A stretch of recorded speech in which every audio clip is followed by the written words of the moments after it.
Welcome to episode 39, everyone. Diaret, Conistantu, Garamahagat, Ishmisha Aaron Edwards. Hello, good day. Thank you so much for coming. My name is Aaron Edwards. This is episode 39 of Inspiring Insights. I am overjoyed by, just having Rebecca here and all the lovely people that I have already known and shared space with Rebecca. What a fabulous way to begin this podcast recording. And a very special thanks to Juniper Naturopathic Clinic in Fort McMurray for sponsoring this episode. Just want to give them a little shout out. If you would personally like to sponsor an episode, or if you know if your business or company would like to, get them in touch with me, please. A little bit about me before we start. I'm an uprooted Newfoundlander. I have Irish and Welsh heritage. I'm the offspring of 2 teachers, and I am currently offering a retreat coming up for the summer solstice. It's called Midsummer Mind, and I'm going to share with you all a little discount code for that. It's on June 20th. I'll put that in the chat later. And for everyone here watching the replay, I will put it down below in the comments. Physically, I take up space here in Takaranto. It's a land that is so beautiful, and I'm happy to call home. I want to honor the folks and the nations that have lived here and still live here and have cared for the land. The Anishinaabe, the Chippewa, the Wendat, the Haudenosaunee, and the Mississaugas of the Credit. And I'm a newcomer and a settler here. I have been invited to lift the Dish with One Spoon in this land covered by the Dish with One Spoon Wampum Belt Treaty. And as a part of that, I commit to respectful collaboration, representation, diversification here on this podcast. And just as I have been invited to lift that spoon, I invite us all now to take up that spoon and to start thinking about ways in which we can move forward in peace and collaboration with all the nations that take up space here in Turtle Island now and around the world as we move into this new, maybe post-pandemic, I don't know what to call it, this new world that we're living in and that we're helping kind of birth into. Podcasts, I think podcasts have so much potential for healing, and I'm so excited to be having this conversation that we're going to be having tonight on shamanic breathwork. And I can't wait to introduce my guest. So before I introduce Rebecca, I just want to let you all know that this is a live recording. Please ask questions or make comments in the chat as you go. Same goes for anyone watching the replay. Please, I love reading your comments, anything and everything, any thoughts and insights that you have that you've been inspired to write. Please allow them to come through as we go. And without further ado, Rebecca Llewellyn. So happy to have you here, Rebecca. Let me read your bio first, and then we'll get right into it. So Rebecca is a shamanic practitioner, a breathwork practitioner, a Reiki Master, intuitive coach, and channel. Rebecca is also a sister of the land of the dancing deer, part of the executive council, and passionately advocating to create a healing village and sanctuary for the residents of 6 nations in Southern Ontario and the surrounding community. Rebecca is passionate about holding space for others so that they may tap into their own healing journey and claim their authentic blueprint. She's a non-Indigenous Canadian committed to truth and reconciliation who lives on the traditional territories of the Erie, Neutral, Huron-Wendat, Haudenosaunee, and Mississaugas. This land is covered by the Dish with One Spoon Wampum Belt Treaty, and she's proud to call Hamilton home. Welcome, Rebecca. Thank you, Erin. Thank you so much. I feel like, okay, for all the world out there, I have not ever met Rebecca in person. Okay, this has been a total, pandemic friendship and guidance network that we've created together, and I love what you have to offer to the world, Rebecca. I know, your bio says a lot about you, but maybe tell us a little bit more about your background and how you came and stepped into this being that you are in now. Thank you. And before we begin going into that background, I just want to honor the journey you have been on and the journeys we continue to be on, that we will walk side by side as we do. And thank you for inviting me. It's always so exciting. I'm like, oh, people want to talk to me? What do I have to say? Wow. Okay. Well, it's been a long journey. I'm 46 years old and really stepped into service about 15 years ago. About 30, around 30. In a conscious way, wanting to learn more.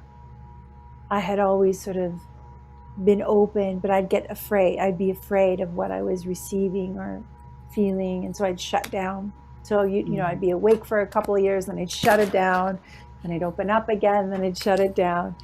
And it was around 30 that that's it. I'm starting to commit to this path. The first medicine I learned was Reiki. And it's the entrance for many of us into modalities, because it's an attunement, right? Your channels start to open up and you're starting to get some guidance. And that was really the beginning of more of the formal trainings for me, to just sort of understand the structures. And then Reiki very quickly morphed into other things for me. I was always very attuned to the upper realms and, angelic beings. I was very at home and comfortable with the angelic beings. I had a fear of the shadow.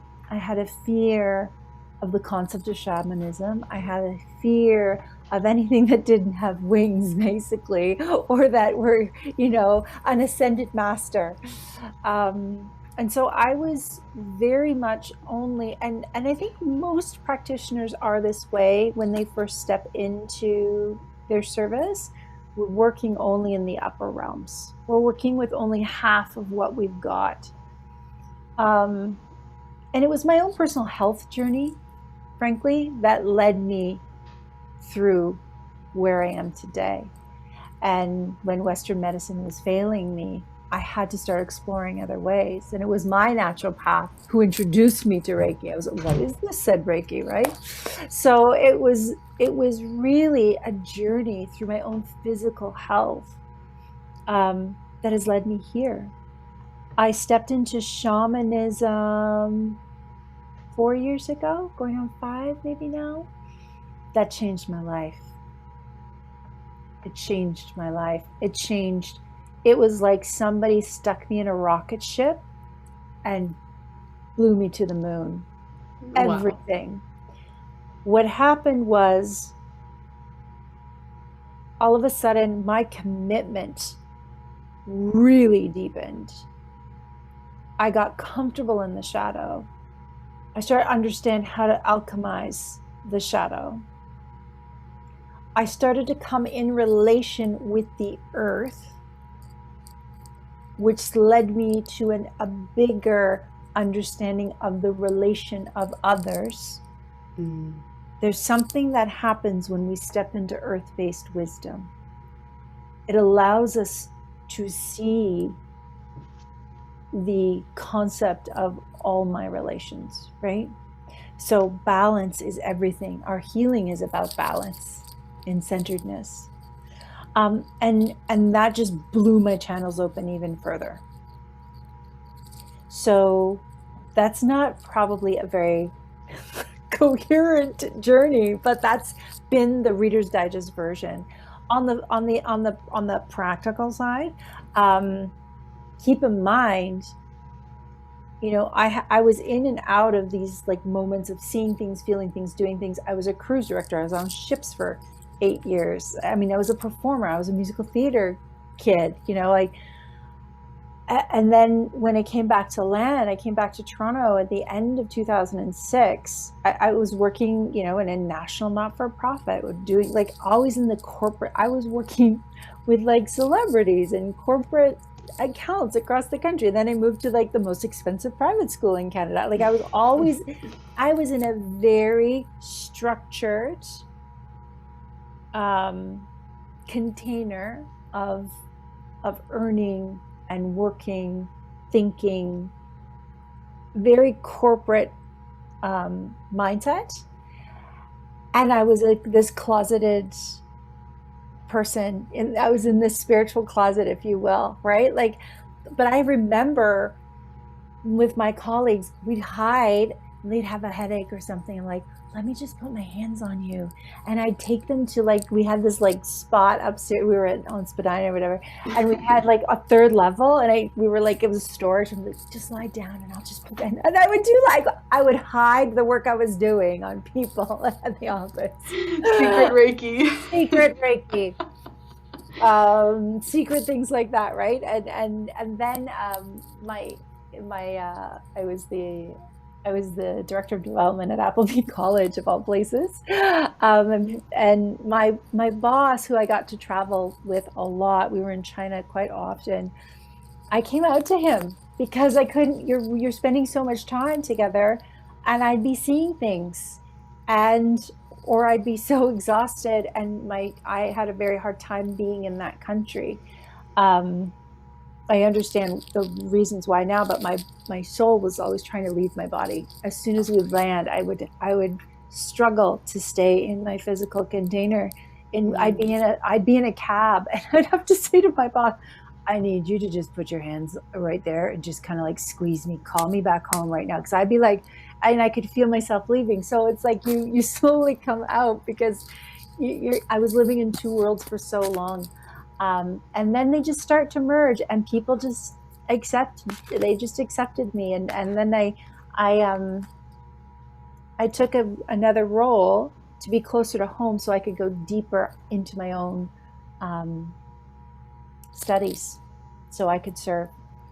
And it was, in the corporate world, it would have been seen as sort of like a lateral move, maybe even a bit of a demotion, because it wasn't as fancy as school, and I wasn't going to be staying in the 5-star hotels around the world. But in this office, I had my directions, like they were like, I had this, I knew exactly where the north was, I knew where the water was, I knew where, like I had mini altars in that space, I had huge bunches of lavender hanging, like, and people just thought it was a really, really Zen space, right? They had no idea that all of my shamanic principles were being applied within the office space. So here we are today. Like it was a journey for me to find the courage to step into it full time. I was a weekend and evening practitioner for a very long time. Very long time. And I think, a lot of us, and a lot of folks that are in my audience are the same way. Mm-hmm. They're half in the closet still. Yeah. And especially, in a world, I think, where the general public doesn't really encourage, or society doesn't really encourage what is happening to us, Mm-hmm. Even Donna Eden, the author of the book Energy Medicine, she says that she thinks that all babies are born with sight, that all people can see auras, but because we don't encourage it, it's just a different language that we lose. Yeah.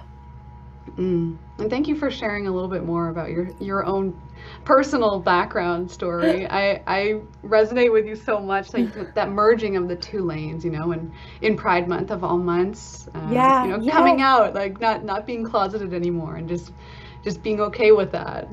Oh, absolutely. And just let's honor this month for a moment. I'm going to burn some medicine, because it's Pride Month, it's National Indigenous Peoples History Month, and I found this most incredible image I sent to my community, and it was a two-spirited Indigenous artist who had done each feather's a different color, and it just merged both you know, it was just wonderful. Mm. So I'm just burning some medicine to honor that.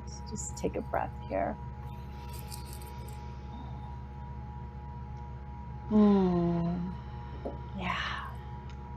Yeah. Thank you for that, and for for creating a little bit of, even if it's just one moment for us and the audience to really settle into that. I want to touch on so many things that you talked about: the shadow, earth-based wisdom, just being able to honor the directions wherever you are, and it's almost like a knowing where you are in space, Yes. in a way. But I do want to, first of all, for folks who probably don't understand, and I'm not really sure 100% either, the difference between, because you call yourself a shamanic practitioner versus a shaman, and what maybe that looks like in the day-to-day or in your business. So first off, most shamans would never step into that language because there's some ego around it. But I'm also very cognizant of who I am, and I take shamanic principles that I've been taught and shared and apply them, and but I'm no authority on anything, Erin, but this is what I've learned, and this is what I know, and this is what I'll share with you. What I've witnessed and what I understand, first off, a shaman, a medicine person, is someone who supports their community. They support the healing of their community. They support the healing of their community members. So they're about holding that community, looking after their community, giving their community strength. And very often a shaman has come from a lineage, their father or mother, it's come through that bloodline. Or they may have had a massive initiation that has, been through illness or near-death experience, an absolute cracking open. It could also be they spent, 3 years in the jungle in Dieta with a tribe, or they've spent, 3 years in the north with a certain nation, learning, and then handed those rights. But that language should never be, used lightly. And I am very sensitive to witnessing many people calling themselves shamans or neo-shamans that maybe aren't quite there yet. I'm not one of them. I am not. I am someone who practices shamanic practice. So I've been taught and trained. I am a member of the foundation of shamanism. Or Michael Harner's foundation. I'm probably not saying it correctly. I do the practices. I do extractions. I do soul retrievals. I do, your typical shamanic sessions, using the tools and all of those things. But I am not a shaman. I would say I'm a medicine woman because I carry medicine. I know the medicines I carry, they're coded in me, and they continue to be coded in me. And it's we all carry medicine. And so even by us having this conversation, the combination of our frequencies together, we're creating a special kind of medicine, and it's going to have an impact on somebody tonight, or whoever listens. And they're going to receive what they need. So yeah, does that land? Yeah, thank you. And I wanted to ask you that because I exactly that you said. I think there's a lot of strength in the word shaman, and to step into that role, I think is what you said, a very it takes a lot of initiation, right? And or through bloodline or what have you. Yeah. And the nuance of today's neo spirituality that runs so deep, and it's difficult to discern sometimes. Yes. Who's who and where's where, and in a way I feel weird for judging them, you know what I mean? Yeah. But also it's important to know it's your the discernment. background. Yeah 100%. I feel my ego go in check. It's partially sometimes my ego, and partially it's just not safe boundaries. But there's a lot of people who are now breathwork practitioners, and they're like, shamanic breathwork ceremony. Are you like, that just leaves me with so many, like, I don't even know where to start. Mm-hmm. When we use that language, are you really holding this space? Are you prepared? If you're not trained, or if you not have a personal practice of opening a space shamanically, but you play with that, are you prepared to deal with the consequences? Right. And that can leave a lot of folks who are in that space vulnerable. Yeah. I see this in the plant medicine world a lot. And I get clients. It's why I've added integration support as a service, because I get clients who are left in this space of psychosis, because there's these neo-medicine people who are not, part of holding space. Yes, absolutely, Bunny. It does, and it's overwhelming sometimes, the responsibility. And it brings me to my knees sometimes, because there are days when I'm like, I can't do this anymore. I'm tired. And Spirit's like, oh, no, honey, you keep going. Okay. But holding space is so vast. It's such a superpower. But that also includes, if you're working with, let's say, a plant medicine, are you doing intake forms? Do you have the medical history? Do you know if that person had an addiction issue? Or do you know if that person has any potential traumas that may come up?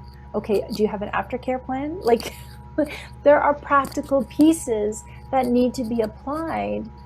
That is part of holding space, right?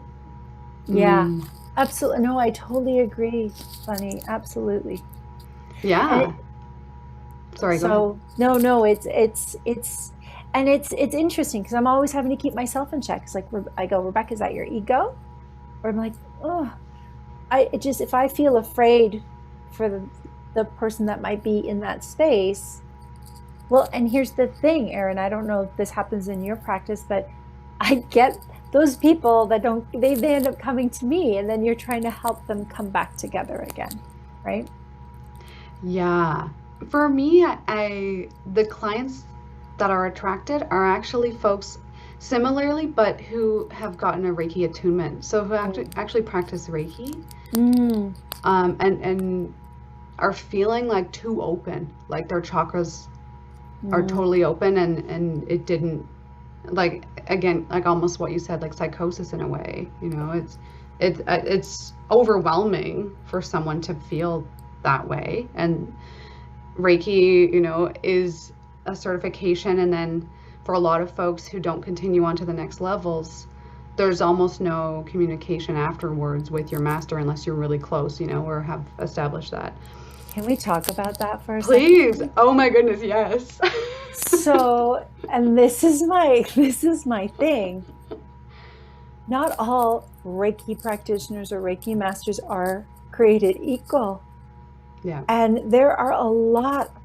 I have been so blessed. My Reiki master, I don't like the language around it. Like, I do have issue around master, like, because we're sharing, but I've been so blessed with the level of integrity and ethics from all of my teachers in any modality.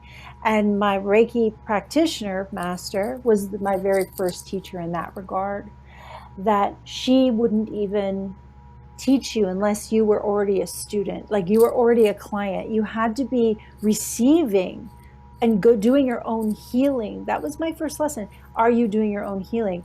I had to be committed as a client, going through my own stuff for 6 months before she would consider passing anything on. And that really stuck with me. And I'm really, and yet there are weekend warrior, go get it online. To me, that is the issue. We have lost the integrity of all of these modalities, right? And so it's the integrity of, and discernment's a big part of this. And so it's leaving people open because if you've never had a Reiki session before and all of a sudden now you're certified, you're like, what the is going on with, right? Like, so it's so important.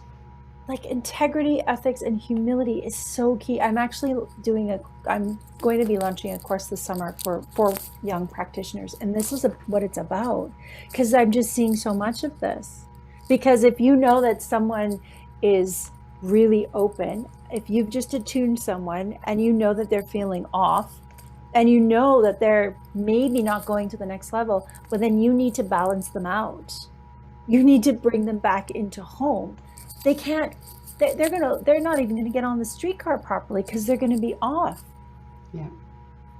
That just gets my goat. It's like, it gets me so riled up. 100%. And I hear it in podcasts too. I'm hearing people talk about plant medicines and, you know, I understand, and I globalization isn't necessarily a bad thing.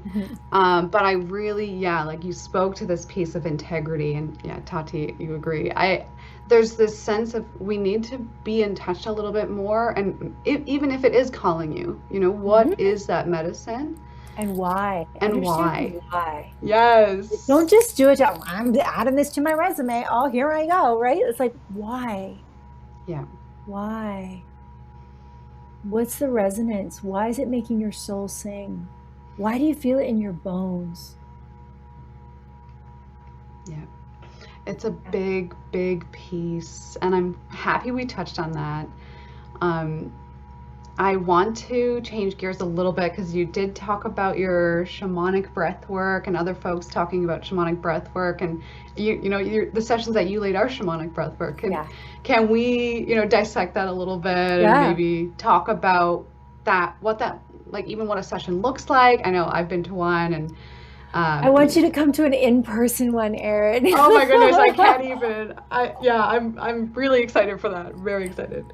So, you know, it's so funny. When I first got certified, what is it, 2 years ago now, I tried so hard to be like that mainstream breathwork practitioner, to be like the cool kid, you know. And it's so funny because, like, one of my closest girlfriends, she's like the hottest thing, and one of the hottest things in breathwork in Toronto.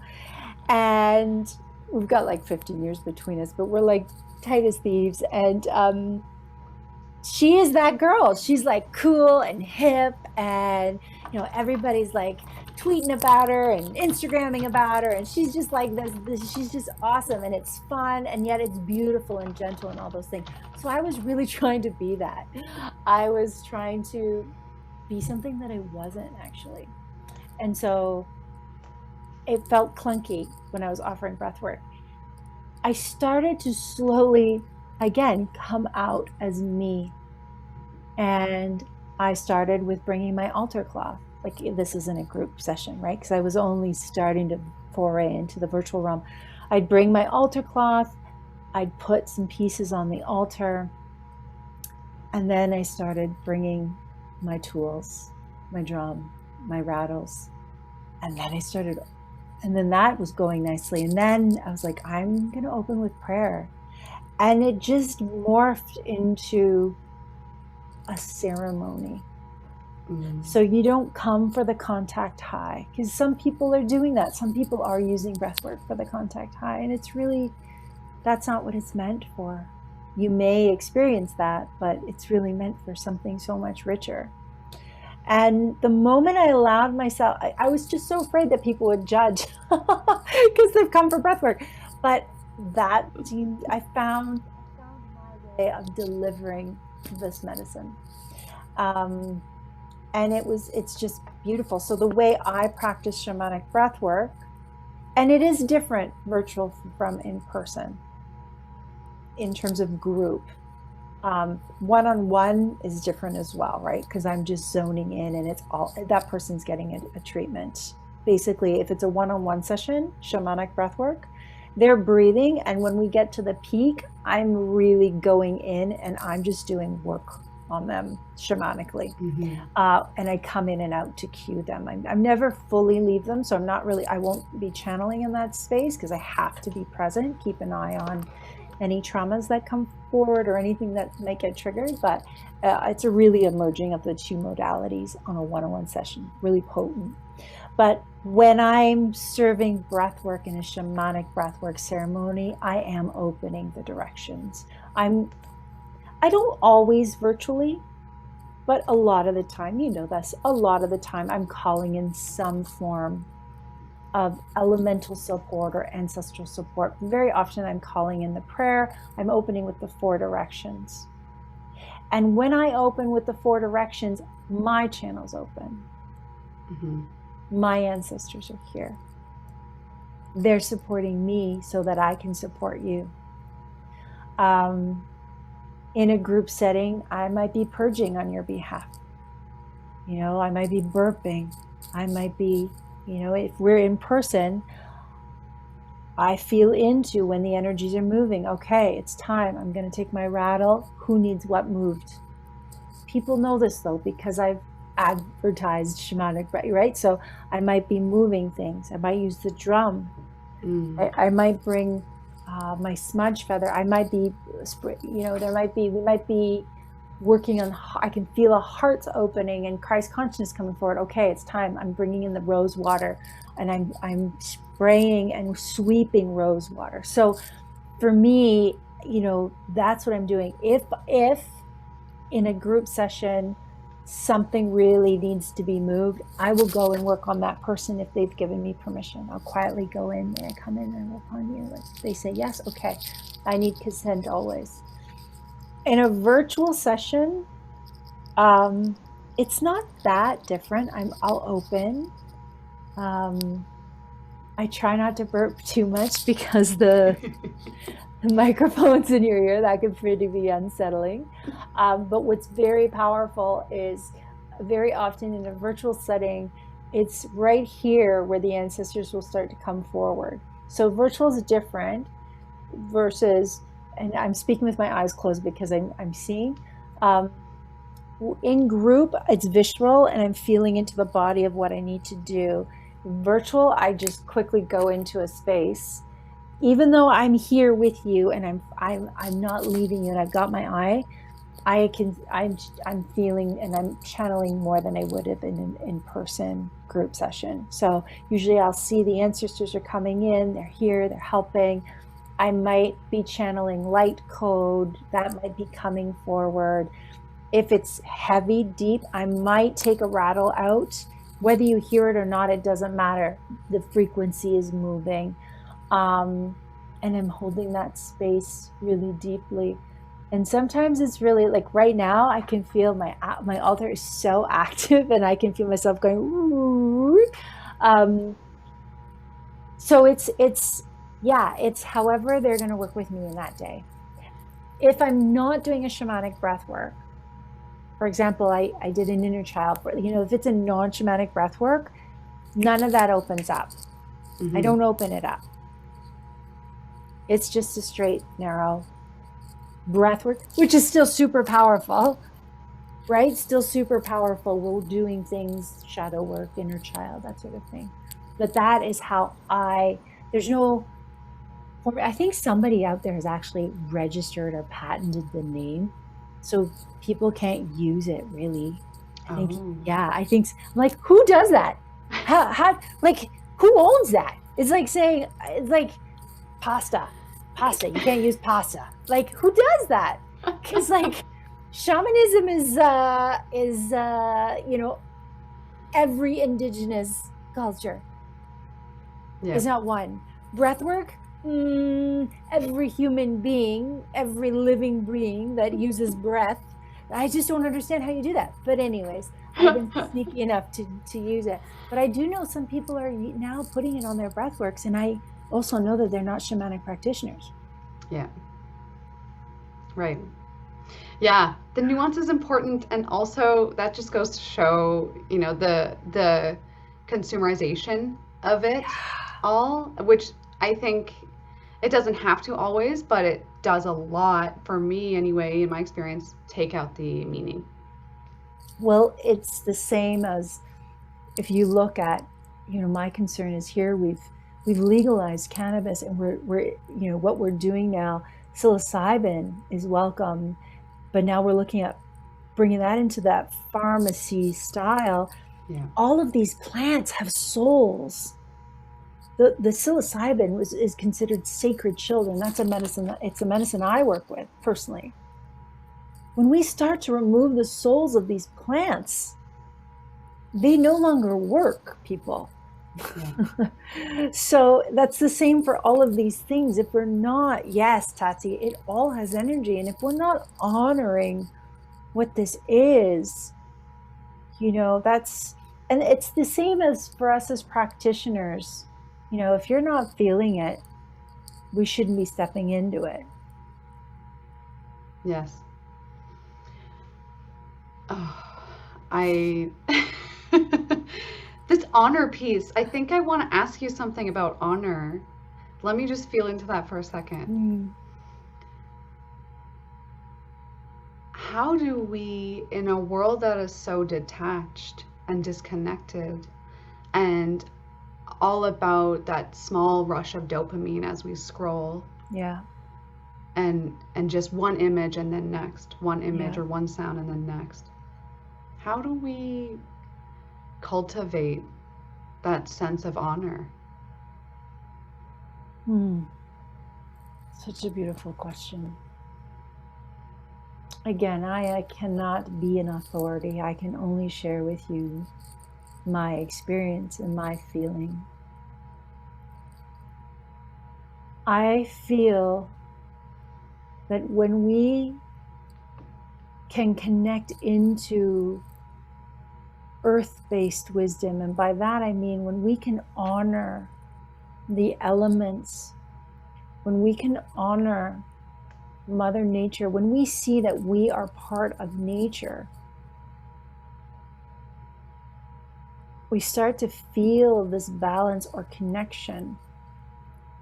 Therefore, if we see that we're part of something bigger, beyond this concept of separate,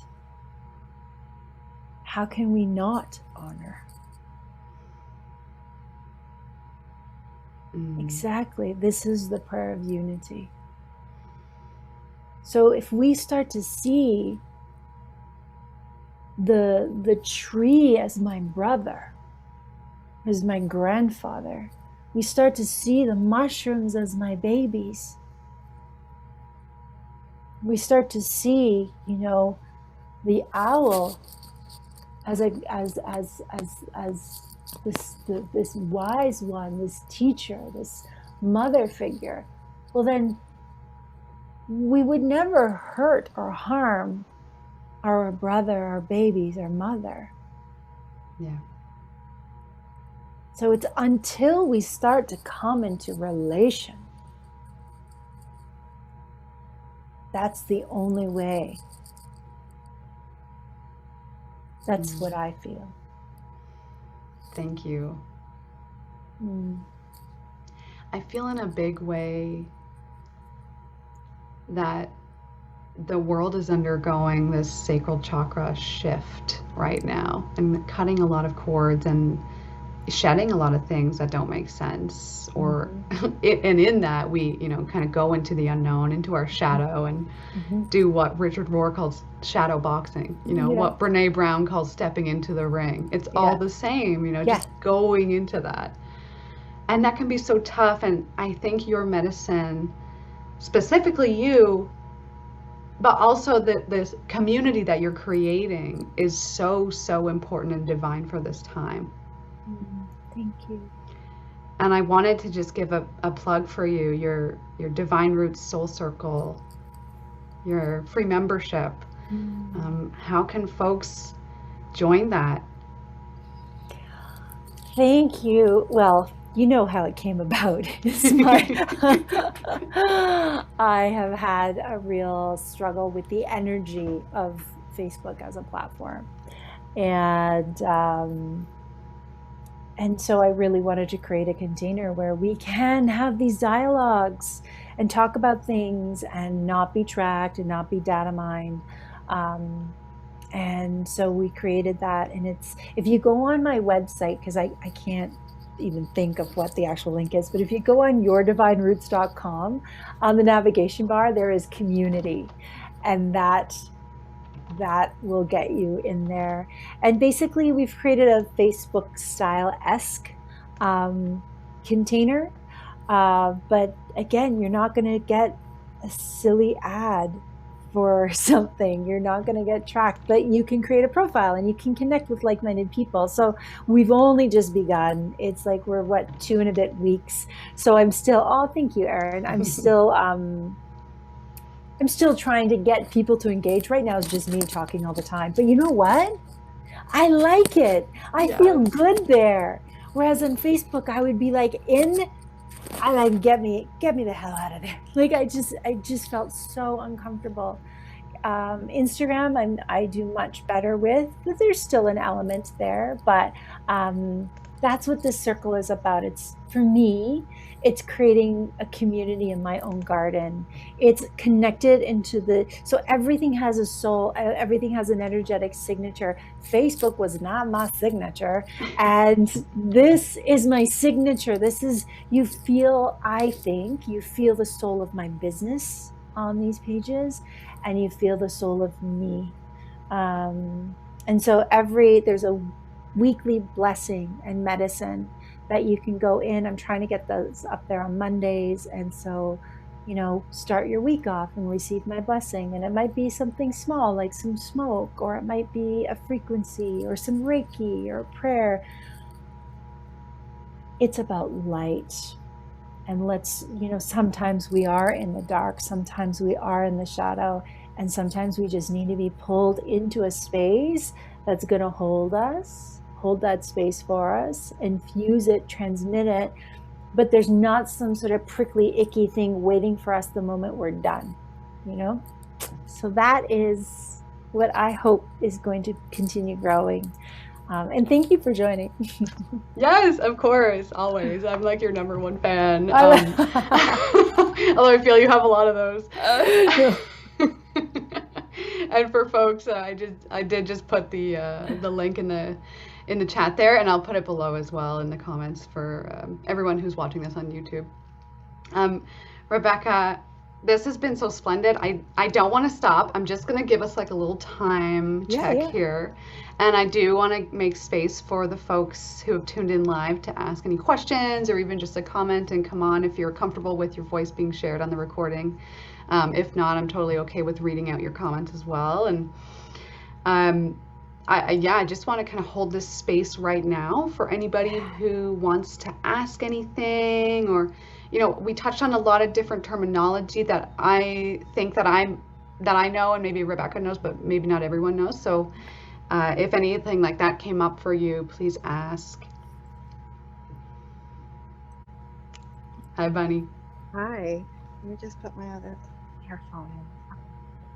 Oh, this has just been so mind-blowing. Thank you, Erin. Thank you, Rebecca. What you said about Reiki and practitioners and neo-healers and neo-practitioners, it's so true. I also loved what you said about teachers and you having a relationship with your teachers. It's so important. And yesterday was my 6-year anniversary for that. And yeah, and I'm finding my passion again. I lost it for Reiki and yoga quite a while ago. And I never lost my passion for Reiki. I lost my passion for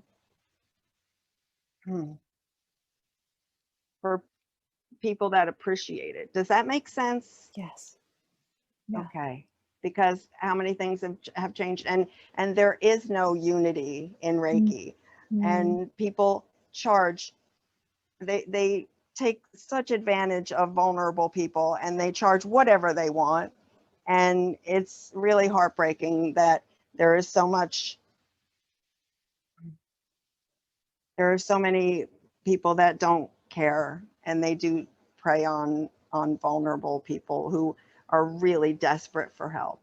So you brought up so much, and I hope that everyone listening, does a little bit of a check if they're doing this to people, because it's really crucial, especially energy work, and from Reiki to shamanic breath work.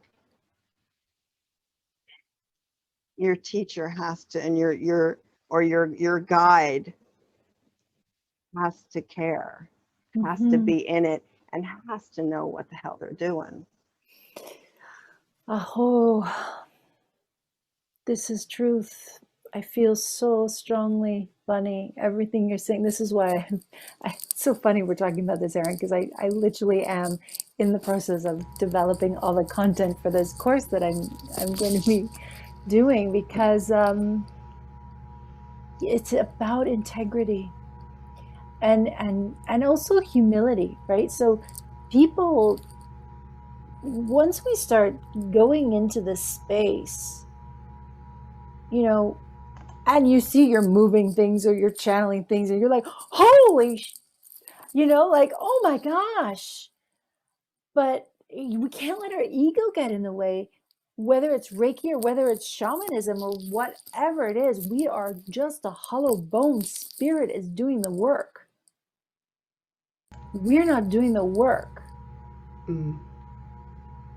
And that's where the check needs to come in.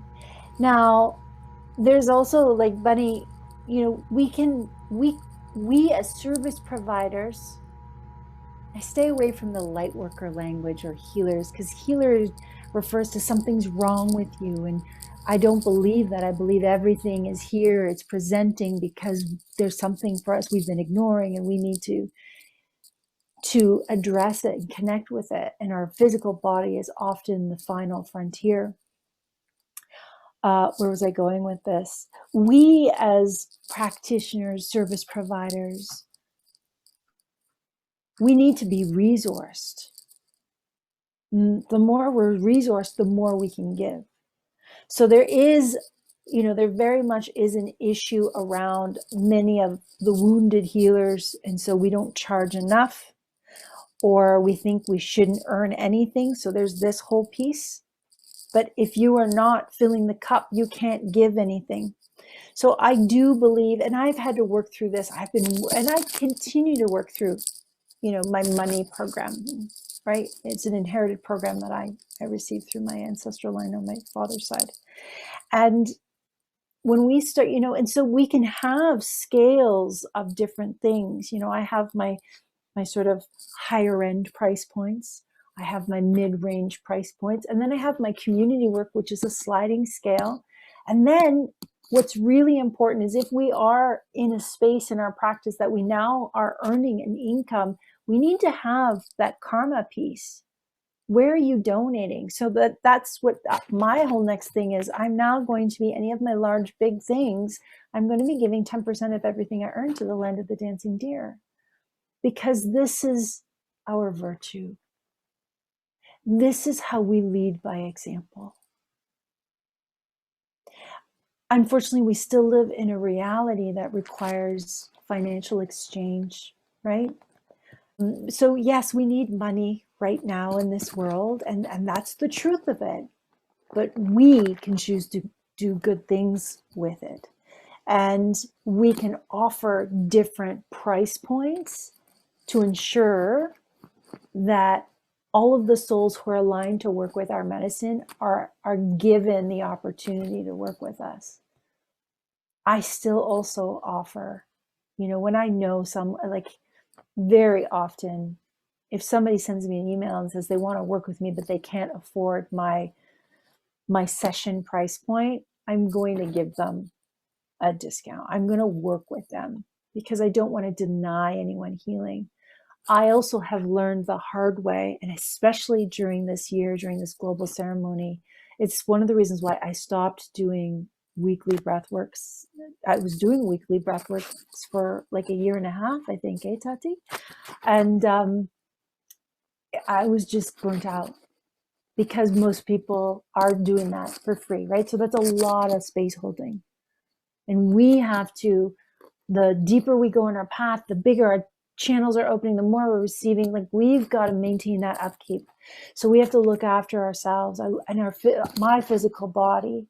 When I not looking after myself and I'm packing in too many clients, I am flat out.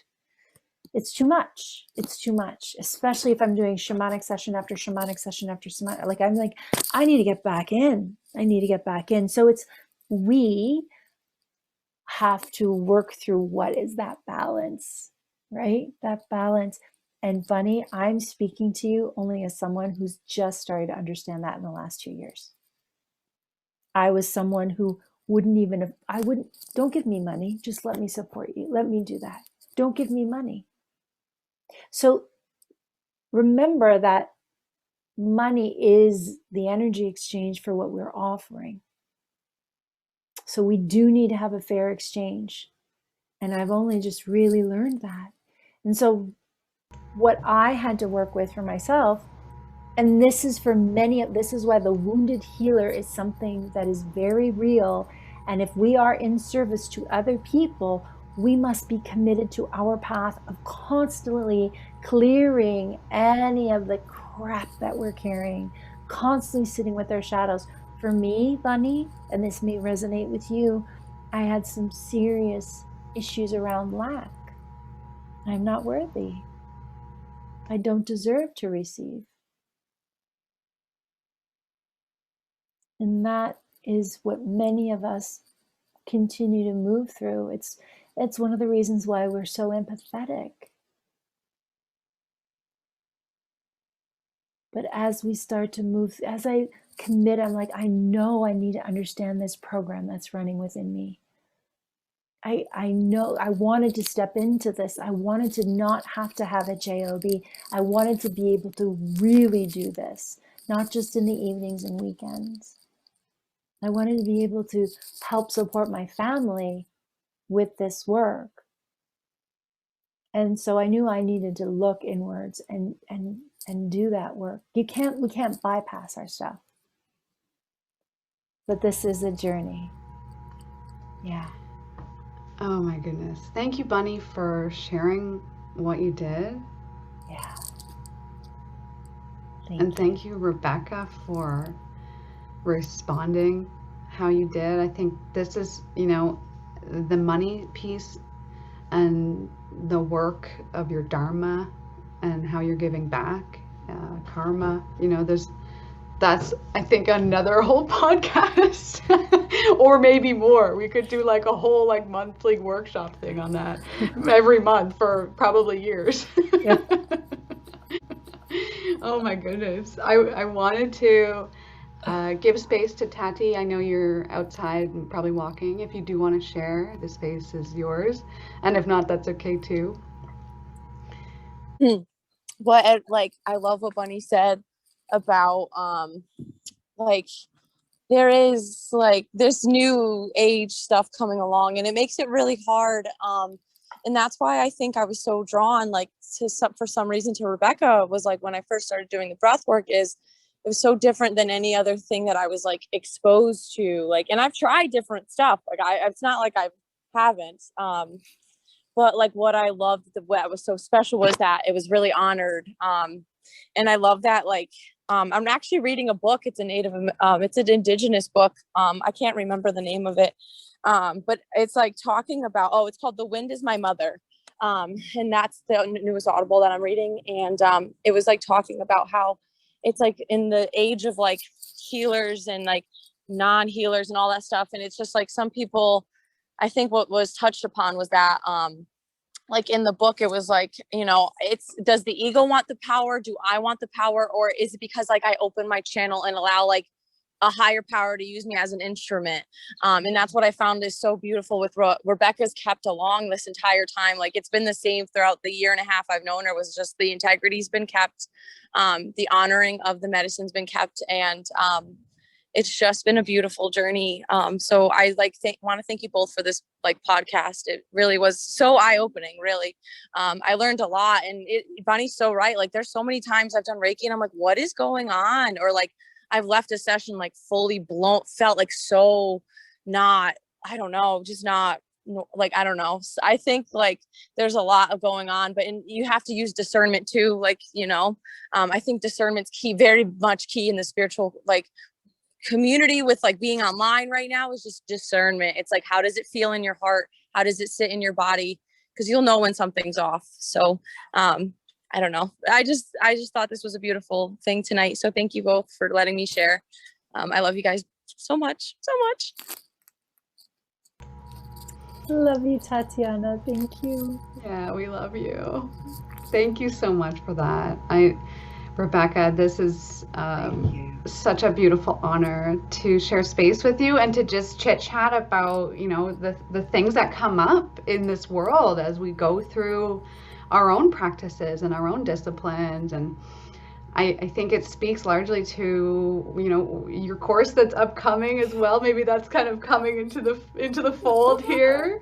I would love to know, let us know when your course is up and running, because I can share it with my audience as well. And probably I need that, I want to ask you one last question, Rebecca, and it's something that I ask all my guests here on the podcast is, what keeps you inspired? That's kind of a loaded question.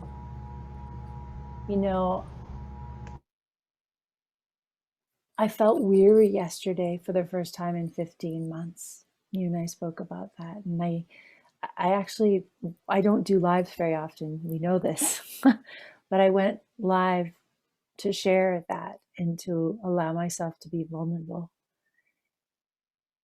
Because I am trying to embody the prayer of unity in what I do.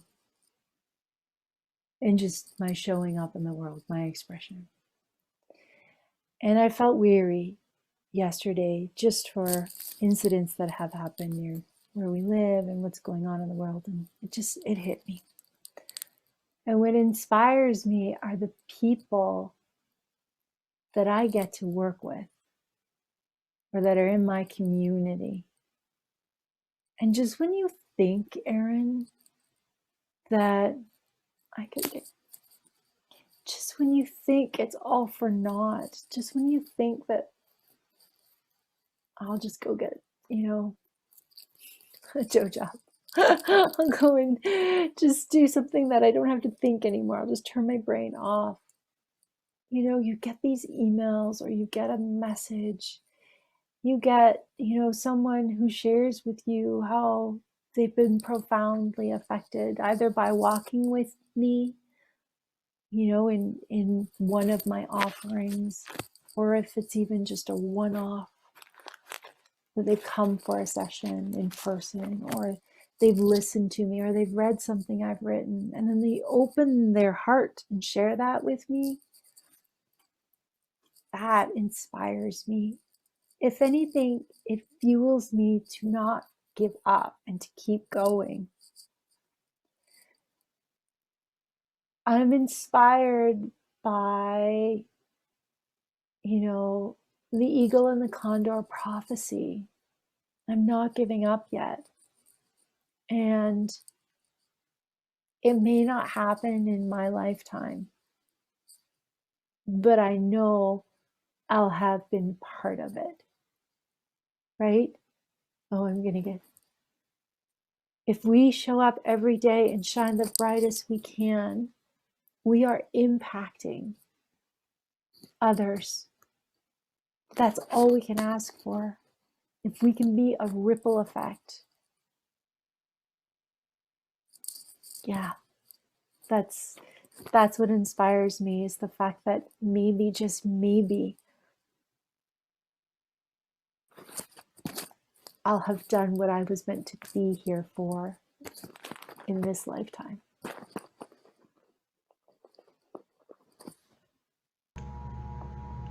Oh, I'm just breathing that in. Thank you. Such a heartfelt response. Thank you so much, Rebecca. I continue every minute, every breath to learn from just listening, to shutting up and just listening and just hearing what the silence is saying, what you're saying, what our guests here tonight are saying, what the birds and the wind and the ocean and water and trees are saying. And I feel my heart is overflowing. Thank you, Tati, for sharing that. And thank you all for being here today and for listening and for tuning in and being so engaged. Yeah. Thank you. I want to take a final breath before we close, if gonna everyone say the same doesn't thing. mind. Yeah, we've shared so much tonight, and I would love to just settle in and close this beautiful gathering that we've just opened up for this past hour. And Rebecca, if you want to share anything, please do so. Or if I can do it. You can do it. I'll just burn and Okay. Taking a deep breath here.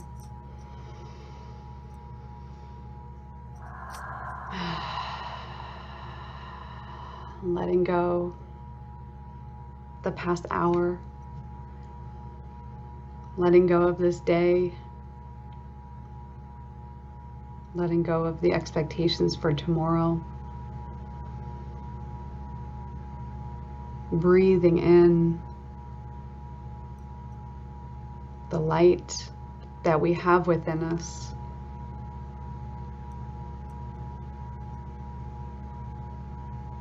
This beautiful blossoming and flourishing of ourselves, where we are right now.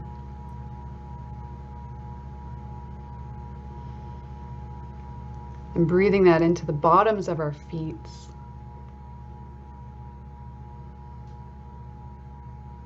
Feeling it into the floor. Feeling strength to carry on after today, whatever else you're doing. Thank you. Thank you. Thank you.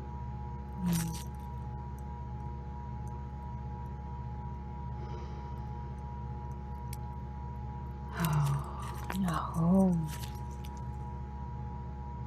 This has been episode 39 of Inspiring Insights, and how inspiring it was. Thank you all so much for coming.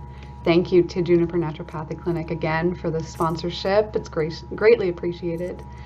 And for folks who are interested, I'm going to drop that link to the summer solstice virtual retreat. I would love to see all of you there.